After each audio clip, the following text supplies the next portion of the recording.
Newspaper, radio. To be completely blunt here, Brian, and there are plans to expand indoctrination. That's right. Well, Idahoans are also concerned. Horror shot. That line would be moving a little bit farther west. I'm like crying. Nobody wants to see dark money is influencing policy in our state. Well, that's not how this works. Well, hello there, and welcome to Nowhere to Hide. We have a lot of follow-up following last weekend's Boise Pride Festival. Unfortunately, it was a festival without a kids drag show, but that's a big part of what we're going to be talking about today on Nowhere to Hide.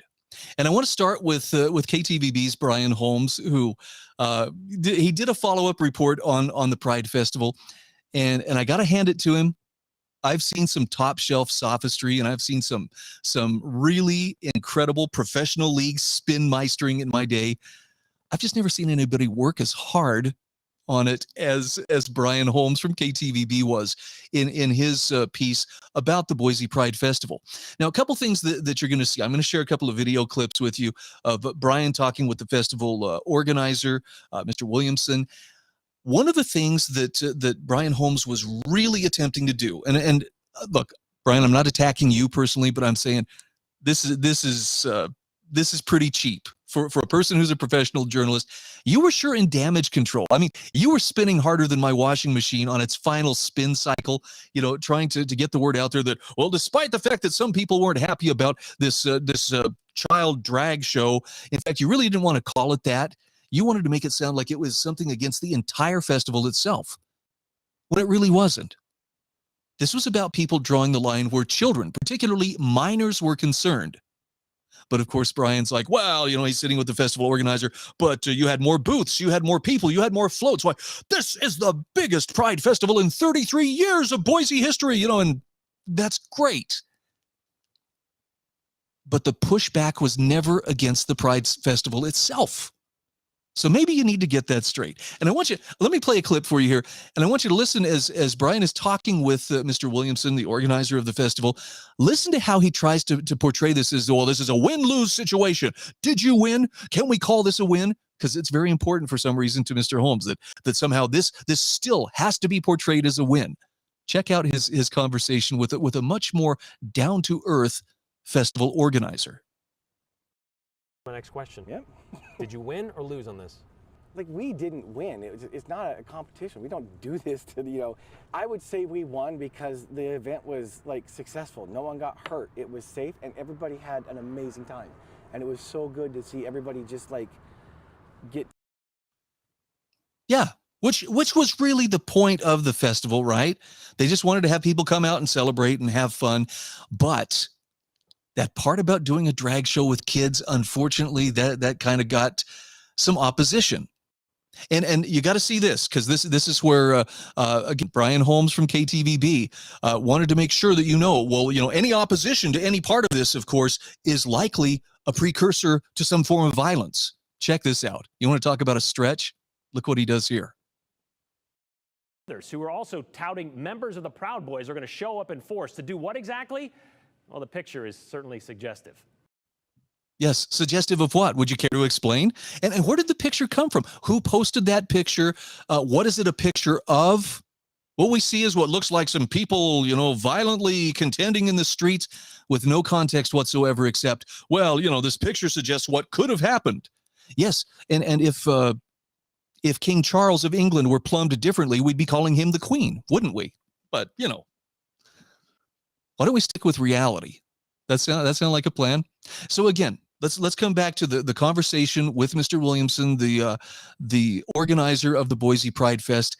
Brian still wants to just make sure.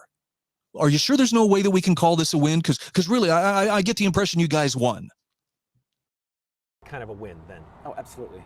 For this community, though, you know. Why not just call it something else? The event. Oh. Why should that matter, honestly? Like the name change wouldn't.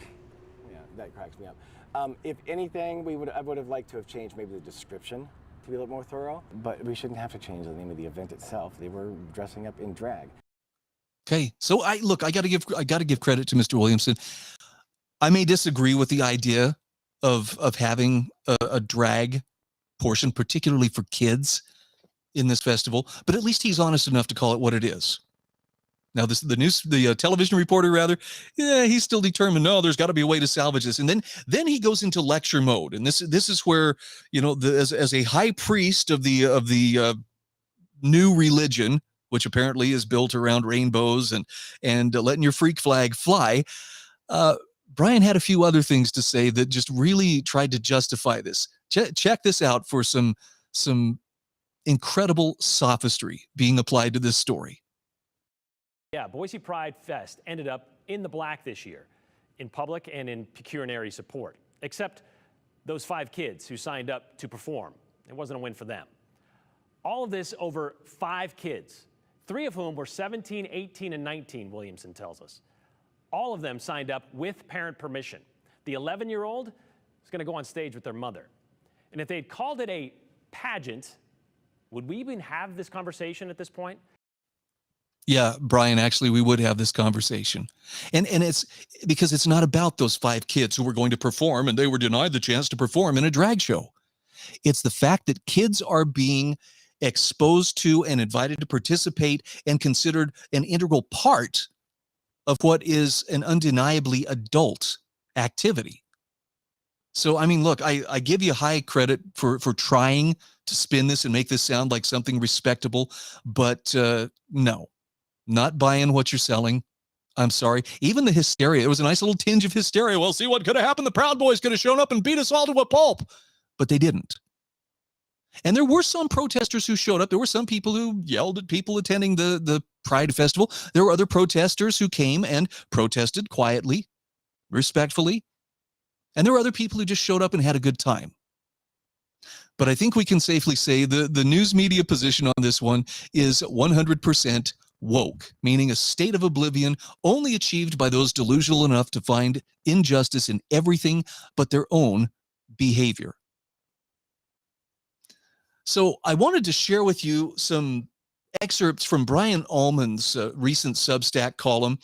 Brian, I don't know if Brian, I'm not trying to label you here.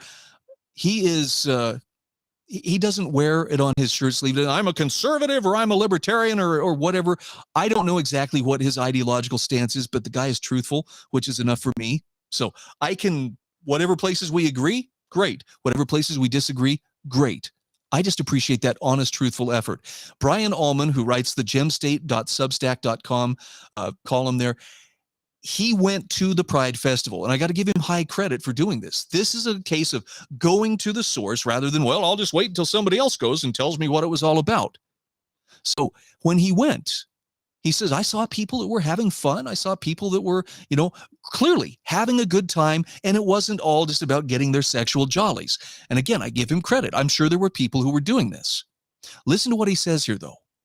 He says, it sounds absurd, but they, and he's talking about, festival organizers and the activists here, are deadly serious. What we call protecting childhood innocence, they call maintaining privilege.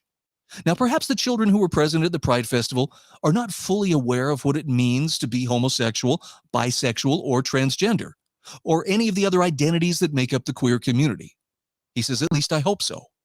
Yet the whole point of bringing them here is to associate those ideas with bright colors and fun activities before they have the experience and cognition to understand what it really means.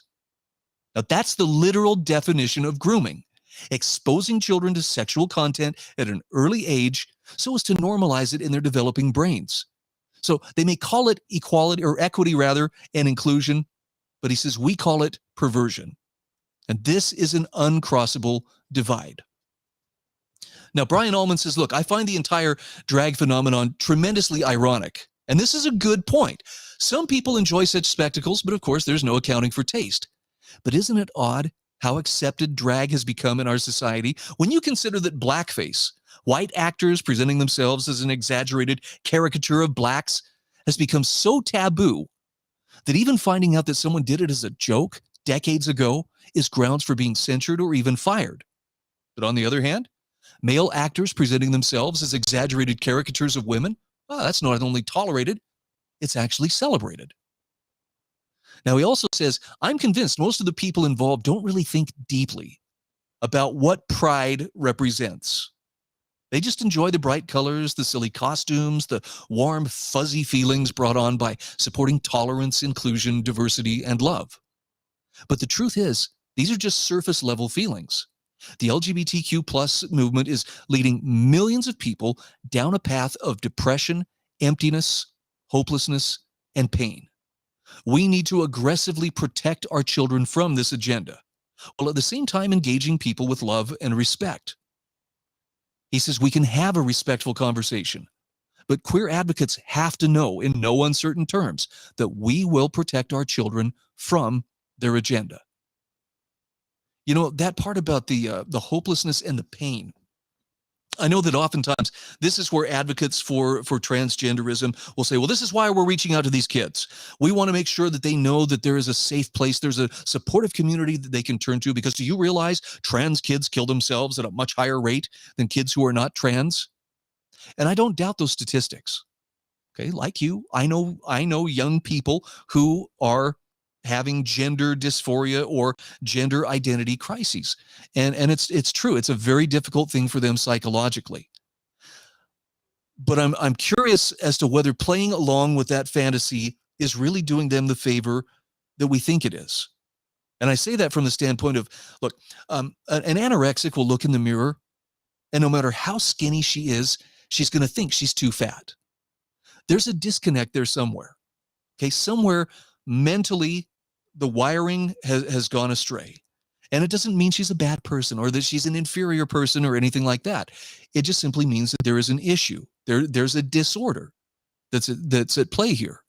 So you wouldn't tell, a girl struggling with anorexia and starving herself to death, you wouldn't play along with that fantasy just to, assuage her feelings. Well, if I, try and tell her, hey, that's not good, or this is dangerous, or you might actually die. You might pull a Karen Carpenter if you keep this up. If I do that, she might just kill herself. Well, the bottom line is she's killing herself right now. And if you look at the suicide rate among especially transgender individuals who've actually followed through and done some type of permanent transition, whether it's having top surgery or bottom surgery or just permanently altering the chemistry of their bodies through hormone treatments, the suicide rate among those that have transitioned is incredibly high, somewhere between like 60 and 70%. I can't remember the last statistic I saw. It's incredibly high.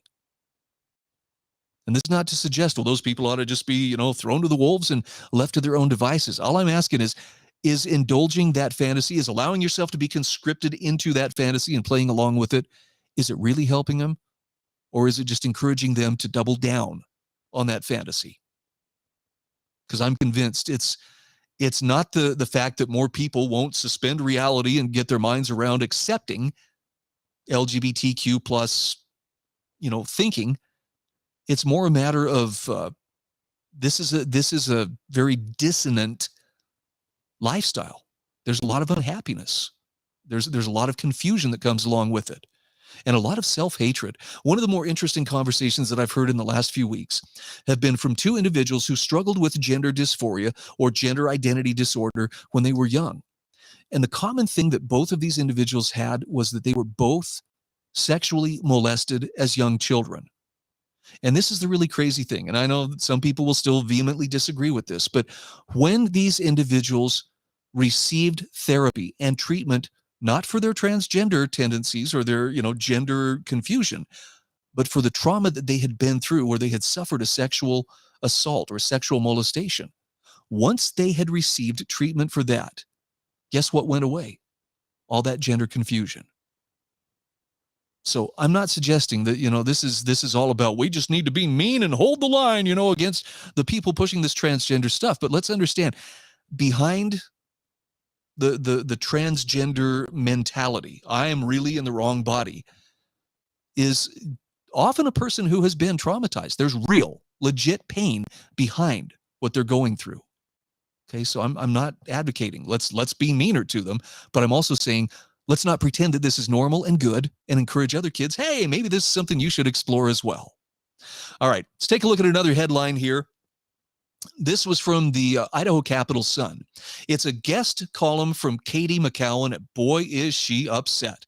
Boise's LGBTQ plus community isn't a prop for marketing campaigns. She says the outcry over kids and drag at the Boise Pride Festival is nothing more than homophobia disguised as concern for the children. Okay. Heard a lot of accusations about this, including, well, you guys must be a bunch of perverts yourself if all you're focusing on is the children. I mean, I've heard a lot of different tries to reverse this, but the bottom line is if they're kids, they really deserve a chance to be innocent. And sometimes there's this attitude that comes through. It's not everybody, but some of the more militant LGBTQ activists are like, if we can't be innocent, then neither can you. Now, it's one thing when they're directing that attitude at adults. It's another thing when they want to direct that at kids. Listen to this line, though, from Katie McCowan. Marginalized communities like Boise's LGBTQ plus community aren't props for marketing campaigns. Oh, they sure made a good one, though, for for the side that you apparently agree with. But please continue, Katie. Tell us how the cow chewed the cabbage. They're real human beings facing structural injustices every day in this country. Supporting marginalized communities means having their backs when it's hard, particularly when it's not financially benefiting you and when the people marginalizing those communities loudly decry your support. Seriously? You're really going to go ahead and try to persuade us that, oh, yes, this is a marginalized community. A marginalized community that had, let's see, what did the event organizer say? Just under 100 sponsors stepped up, provided funding and provided support, had booths and so forth at the Pride Festival this past weekend. Now, about 25% of them withdrew their names as sponsors out of concern for the drag queen or the drag kids event. But you see the names of some of these sponsors? I mean, they include major corporations. They include government offices. They include prominent businesses local to Boise and to Idaho. So I guess what I'm asking is, can you really still be a marginalized community when you have government, when you have corporate America, when you have academia on your side, when the media is absolutely without hesitation in your court? Can you still say that this is a marginalized community?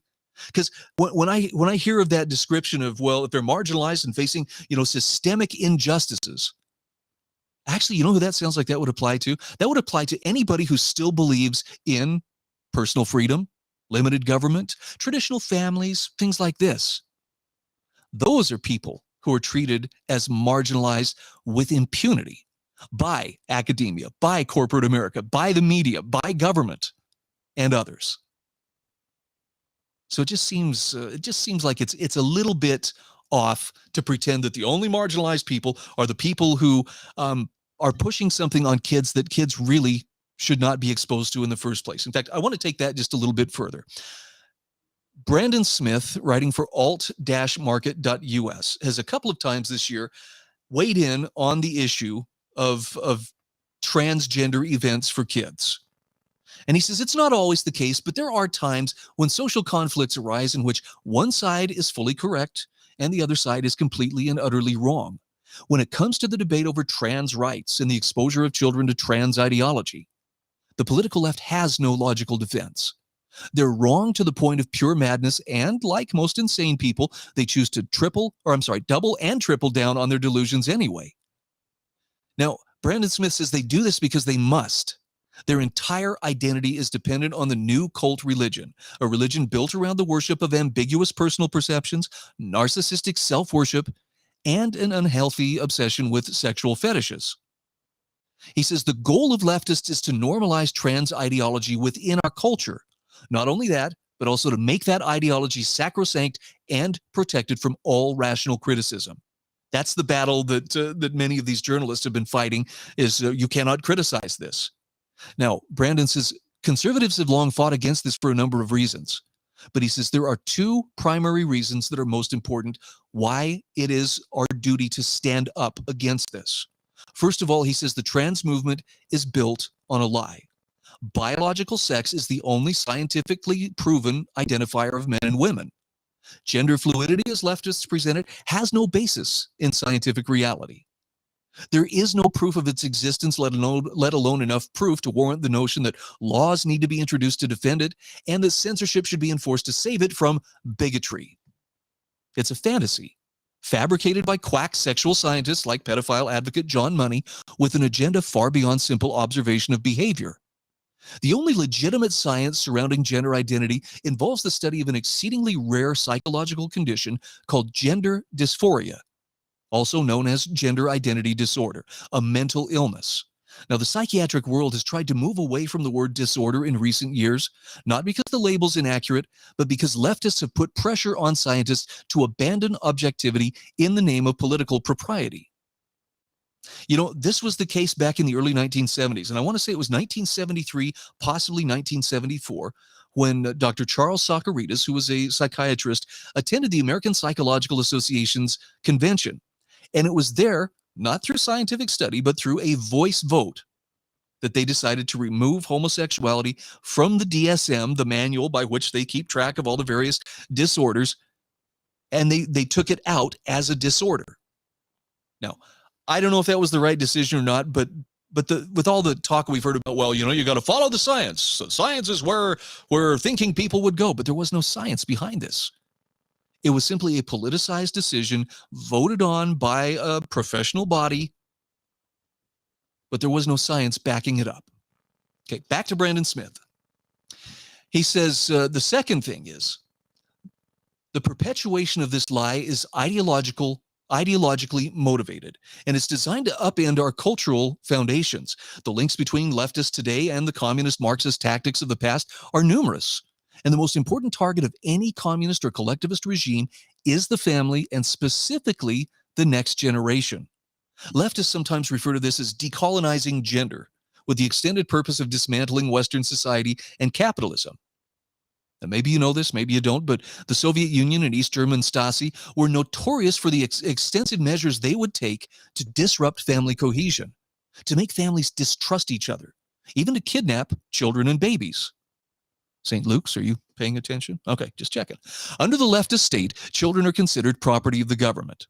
And the movements of today greatly resemble the movements in Russia, China, and other communist nations in the early lead up to an authoritarian takeover. They're utilizing the same methods of creating mass division and undermining traditional values and principles. Once the target society's in chaos, and the leftists swoop in to take control and rebuild in a way that benefits them most. Now, what the leftists and the trans movement demand, essentially, is that the whole of our society accept the idea that far more people have gender dysphoria than is statistically possible or proven, for that matter. And that we must all embrace this mental illness as if it is a legitimate minority requiring special protections and wider public conformity. In other words, we have to change our behaviors and our culture to accommodate them. So suppose a schizophrenic claims to be a seahorse or an alien or Napoleon. Do we accept his feelings as facts? No, obviously we don't. Why not? Because it's destructive for society to embrace madness, rather, and allow insane people into positions where they can dictate our cultural norms. Now, this may be harsh, but it's true. Mankind has been shunned crazy people from greater society since the dawn of history. Now, at the very least, we tried to avoid giving crazy people access to influence over the tribe. Sometimes we sent them off to huts in the woods. We called them medicine men, but generally we kept kids away from them. Brandon Smith says Western society has been manipulated into abandoning this vital principle of survival. Instead, we're giving mentally disturbed people immense power for fear of being called bigots. In fact, we're giving them so much power that they now feel perfectly safe in targeting our children. And he points out here that everything about the trans movement and most of the elements of the LGBT movement are sex-related. Their entire identities revolve around who they sleep with and turning those habits into activism. Now, that doesn't mean, by the way, that all gay people are activists. Most of the people, at least that I know, who are gay, they don't live their lives as some kind of a political statement. But the ones who are out there militantly advancing it, yeah, it's all about who I sleep with and turning this into activism. And Brandon Smith says, look, I don't think this is really debatable. All you have to do is watch any pride parade, and the entire affair is centered on sexualization. So why feel the need to bring children into that environment when they're nowhere near mature enough to comprehend it or could even be damaged by it? He says numerous studies have shown that when children are inflicted with sexualized environments, that this can lead to dangerous and destructive behaviors in early adolescence. Now, it can also lead to suicidal tendencies as well as depression. So this is about grooming, And it is indeed predatory, he says. But it's not purely about pedophilia. It may be in some cases, but the more prominent objective here is ideological grooming. And I agree with him. I think that's exactly what this is about. Let's normalize this to the kids and make sure that they feel welcome, not just to watch, but to actually participate. And this is where people went, no, this is not such a good idea. Brandon Smith says, if men want to claim they are women and overrun women's sports, women's locker rooms, women's bathrooms, women's prisons, and women's health, we have to let them, because if we don't, we're denying their existence as they see it in their own heads. If a pedophile wants to commit pedophilia, we have to let them, because if we don't, we're guilty of discriminating against a psychological minority. If a mother wants to murder her unborn baby out of convenience, well, we have to let her, because who are we to tell her she has to face the consequences of her sexual actions? Leftists believe in no moral boundaries, only political boundaries. And the only behaviors that can be restricted are the behaviors that conflict with their ideology. Now, the pushback, he points out, against these people is very real. So they may see it and they may refer to it as kind of a conservative insurrection, but really it's only the beginning of a pendulum swing back to center by people who have a conscience. And this is a warning for those of us who are on the side of let's stand up for what's right and protecting kids. This swing has to be uncompromising, because if there's any semblance of weakness, the leftists will use it to pull us back into the insane asylum. Brandon Smith says there can be no moderation at this time, no fence sitting, no slack. The time for pretending there are merits to the leftist cult is over. The time to draw a line in the sand has begun. Now, those are strong words, and I'm sure to some people, Brian Holmes, that sounds like violence. Are they promising violence? No, but they're definitely drawing a line and saying, this is someplace you're not going to cross without encountering resistance. And remember, you, dear activists, are the ones who are pushing and trying to create this conflict. That's the crazy thing. Most people are more than willing to accommodate you in terms of, look, whatever makes your heart beat, that's your business. What you want to do in the privacy of your own home, that's your business too. And even if some of us may look at some of these behaviors like dressing up as a very exaggerated woman when you're clearly not a woman, okay, I might think, okay, there's probably not something entirely right with this person's wiring. That doesn't mean that I hate you and want to see you dead. It just means that's not my cup of tea. And I'm totally okay. If you want to get together with like-minded friends, you want to have, a drag queen extravaganza, hey, knock yourselves out. Why would you feel the need to bring children into that equation? I think the obvious answer here that is staring a lot of people in the face that they really don't want to admit is because, well, follow to its logical conclusion, same-sex couples really can't create children on their own. Adam and Steve are going to have a much tougher time procreating than Adam and Eve. So perhaps this is a way of, I don't know. I don't want to use the word recruit, but this could be the way of softening the defenses of kids who might at some later point be tempted to be a part of these festivities or of a particular, behavior. Leave the kids alone. Okay, they're going to have plenty of opportunities to make up their minds as they get older. The world is going to beat down on them. The whole idea here, again, that if we can't be innocent, then neither can you. It's one thing when you try that with adults. It's something very different when you try it with kids.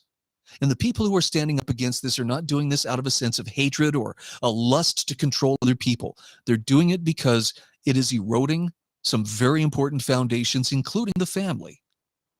And that's pretty consistent with what leftists want to do. And I think it's pretty safe to say we are in the midst of a leftist uprising of sorts. So far, it's a fairly quiet one, notwithstanding those mostly peaceful riots from 2020. But there's some very serious blows being struck in the culture war. And you got to be brave enough to stand up. And I'm going to make a prediction. And I don't know how or when this is going to come about, but there's going to come a point where people are going to recognize that the people who stood up and said no were doing it, not only doing the right thing, but they were doing it for the right reason. And this is my prediction. One day, many will hang their heads in shame when they realize the evil they defended and the heroes they ridiculed. Okay, now I understand that day is not today. Nobody's going to call, anybody who protested against the drag queen kids show, a hero, at least not anybody in the mainstream media. But I would also remind you, what goes up quickly tends to come down quickly. And the speed with which this fascination or obsession with getting kids involved in gender bending activities, it's gone up pretty quickly, like astonishingly quick. My bet is it's probably going to come back to earth at a pretty astonishing rate as well.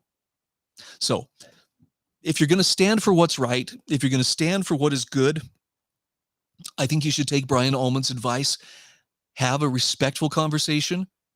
Treat other people the way you would want to be treated. I still say that at the bottom of all this, no matter how rabid the activist may be, no matter how bent out of shape a particular journalist may be over the fact that people stood up and said no, they too are children of God.